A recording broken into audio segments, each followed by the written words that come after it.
Assalamu alaikum students. This is your 8th lecture on water supply and sanitary engineering. In this lecture, you will study about the population forecasting methods. As I said in the previous lectures, that a water supply system should satisfy the needs of present as well as future population, and it is designed for future also. So we should know what would be the future population for which we have to design a water supply system. So we estimate the future population from present population, which is known, and this is called population forecasting, that is estimating the population. Now there are various factors that affect the population growth. These are birth rate, death rate, migration rate. Like if the birth rate increases, the population will also increase, and if the death rate increases, the population decreases.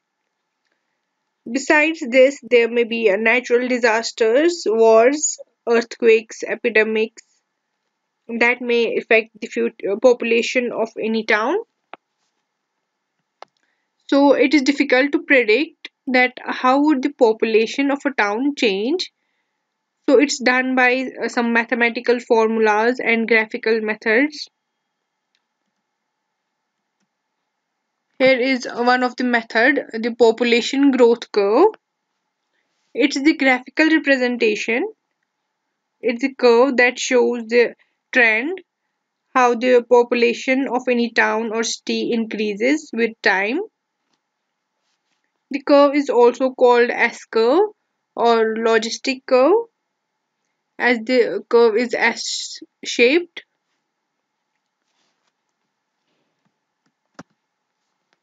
You can see the population growth curve in the figure.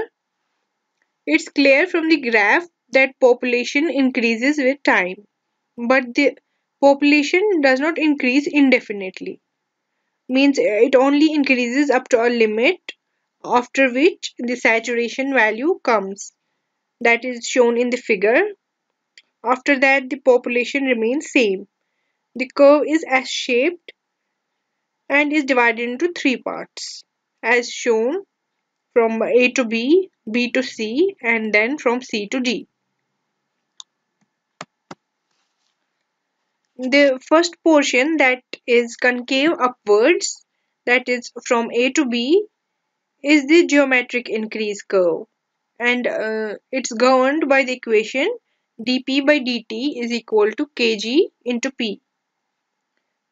The second portion is a straight line, and it is arithmetic increase curve. It's governed by the equation dp by dt is equal to ka, where ka and kg, these are the constants. And the last part, that is from C to D, you can see the curve is concave downwards, and it is analogous to the first order curve, and it's governed by the equation dp by dt is directly proportional to ps minus p, where ps, it is the saturation value of population. Now first, for the arithmetic growth curve, we will find the value of ka, the constant. Taking the equation dp by dt is equal to ka, we integrating the equation between PL and PE and TL and TE, where PE and PL, these are the populations of earlier and later census, and TE and TL, it's the date, or we can say the time of earlier and later census. So after integrating the equation, integrating dp between pe and pl is equal to the integration of ka dt between limits te and tl, we get pl minus pe is equal to ka into tl minus te. So the value of Ka comes out to be equal to PL minus PE divided by TL minus TE. Similarly, for geometric growth, we will find Kg. Here we know dp by dt is equal to Kg into P. Now integrating the above equation between the limits PE and PL and TE and TL, we get integration of 1 by P with respect to dp between limits PE and PL is equal to the integration of Kg into dt between limits TE and TL. As you know, the integration of 1 by x with respect to dx is equal to the log of x. So here we get, after integrating the above equation, we get log of PL minus log of PE is equal to Kg into TL minus TE. Here we get the value of Kg as log of PL minus log of PE divided by TL minus TE. As I said, for the arithmetic growth, dp by dt is equal to Ka. So here first we will find out the median population by intercensal estimate. Taking the equation dp by dt equal to Ka, as derived earlier, the value of Ka was equal to PL minus PE divided by TL minus TE.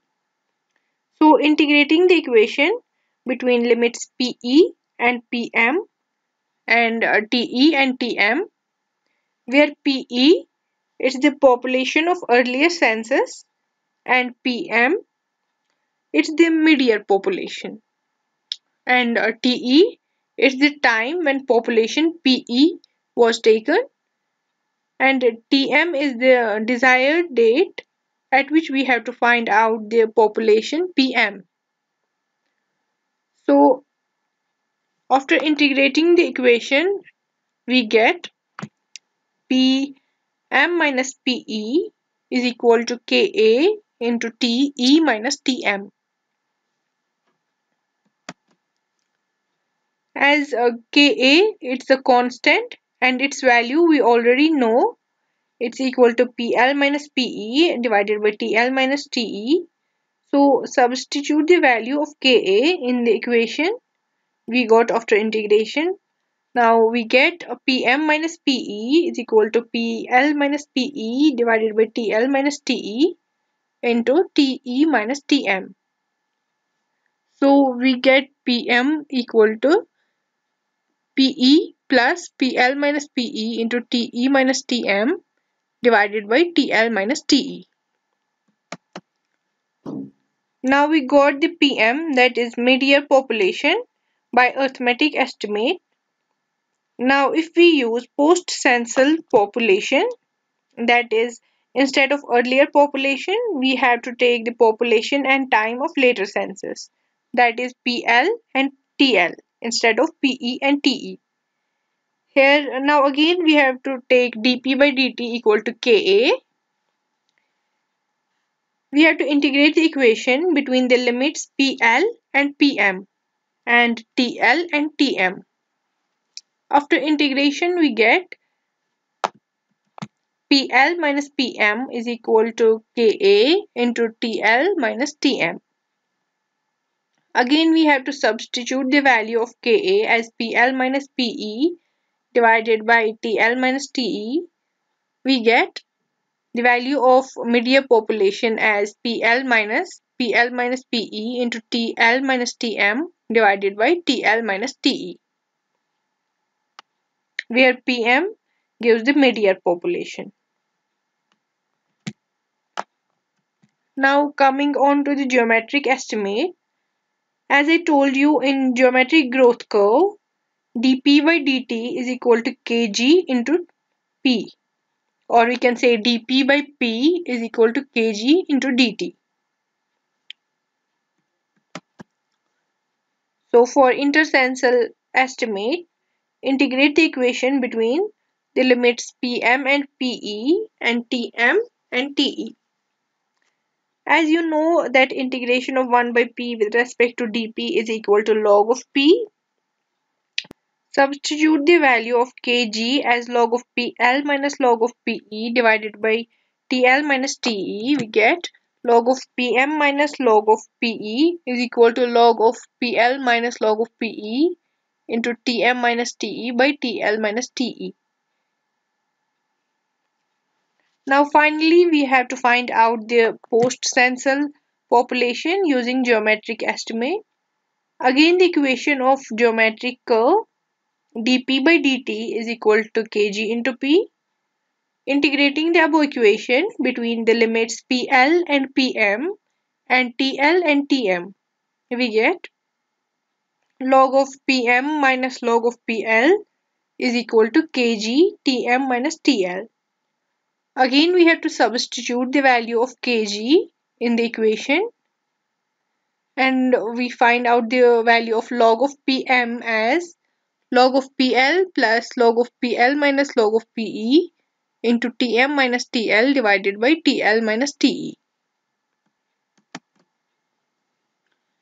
Now in the geometric estimate we got the logarithm of populations, but in case of arithmetic estimate we got the population itself.